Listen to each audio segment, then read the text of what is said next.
السلام علیکم ناظرین، آج کی ویڈیو میں خوش آمدید۔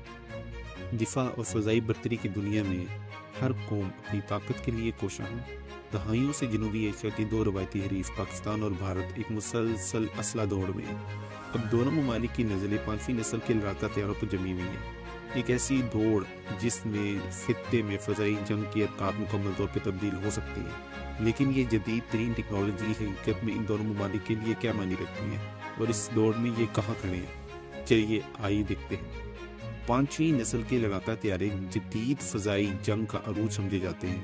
یہ طیارے جدید ترین اسٹیلتھ، تیز رفتار، موڑنے یعنی مینووربلٹی کی صلاحیت اور طاقت اور الیکٹرونک جنگی خصوصیات کا مجموعہ ہیں۔ عالمی سطح پر صرف چند ممالک کے پاس فعال پانچویں نسل کے طیارے ہیں، جیسا کہ امریکہ کے پاس F-22 ریپٹر اور F-35 لائٹننگ II، روس کا سکھوئی 87 اور چین کا J-20 اور J-35۔ اور بھارت اور پاکستان بھی اس جدید ٹیکنالوجی کی طرف دیکھ رہے ہیں۔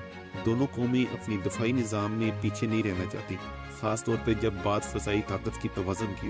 بھارت کی پانچویں نسل کی امنگیں ایڈوانسڈ میڈیم کامبیٹ ایئر کرافٹ یا EMCA پروجیکٹ کے ساتھ منصوبہ بھارت کی defence research and development organisation DRDO کے تحت چل رہا ہے، اور اس کا مقصد ایک ایسا لڑاکا طیارہ بنانا ہے جو اسٹیلتھ اور ملٹی رول خصوصیات کا یکجا کرے۔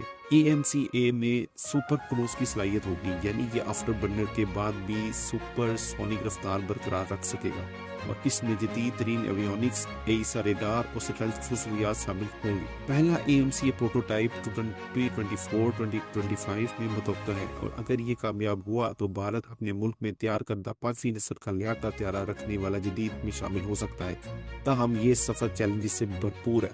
پروجیکٹ کو مختلف تخیل تکنیکی مشکلات کا سامنا ہے، خاص طور پر اسٹیلتھ مٹیریل اور ریڈار صلاحیتوں کی شعبوں میں۔ دوسری طرف پاکستان کا اپنا پانچویں نسل کا منصوبہ، جسے پروجیکٹ عزم کے نام سے جانا جاتا ہے، پاکستان ایروناٹیکل کمپلیکس کے تحت پروجیکٹ عزم کا مقصد ایک اسٹیلتھ اور ملٹی رول لڑاکا طیارہ تیار کرنا ہے۔ اگرچہ پاکستان کے پروجیکٹ کی تفصیلات زیادہ تخفیہ ہیں، لیکن یہ بات واضح ہے کہ اس کا ہدف ایک ایسا جدید پلیٹ فارم تیار کرنا ہے جو اسٹیلتھ اور ایویونکس کے لحاظ سے بھارت کے EMCA کا مقابلہ کر سکے۔ تاہم پاکستان کو ایک منفرد چیلنج کا سامنا ہے۔ بھارت کے پاس روس، فرانس اور امریکہ جیسے ممالک کے ساتھ مضبوط شراکت داری کا فائدہ ہے، جبکہ پاکستان زیادہ تر چین کے ساتھ اپنے قریبی تعلقات پر انحصار کرتا ہے۔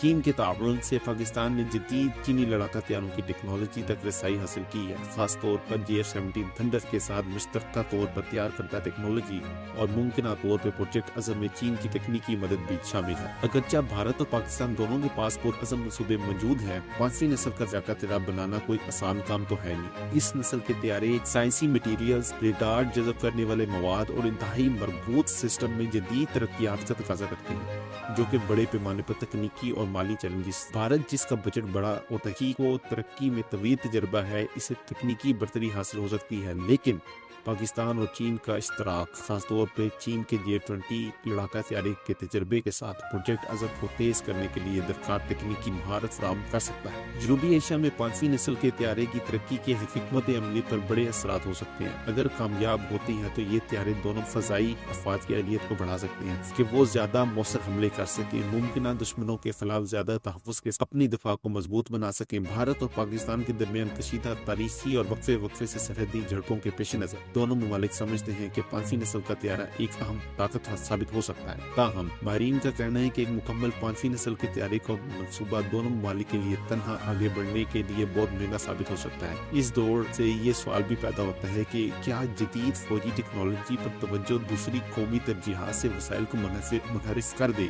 تو جنوبی ایشیا میں پانچویں نسل کا لڑاکا طیاروں کی دوڑ میں کون سب سے پہلے کامیاب ہوگا؟ بھارت کا EMCA اور پاکستان کا پروجیکٹ عزم دونوں امید افزا دکھائی دیتے ہیں، لیکن وقت کے شیڈیولز غیر یقینی ہیں اور کامیابی تکنیکی اور مالیاتی رکاوٹوں پر قابو پانے پر منحصر ہے۔ جنوبی ایشیا میں فضائی برتری کے حصول کی جستجو ابھی ختم نہیں ہوئی، اور جیسے جیسے نئی ٹیکنالوجیز سامنے آئیں گی، پاکستان اور بھارت کے درمیان مقابلہ مزید شدید ہوتا جائے گا یا شدت اختیار کرتا جائے گا۔ صرف وقت ہی بتا سکتا ہے اس نئے دور کے فضائی جنگی اور آسمانوں پر حکمرانی کون کرے گا۔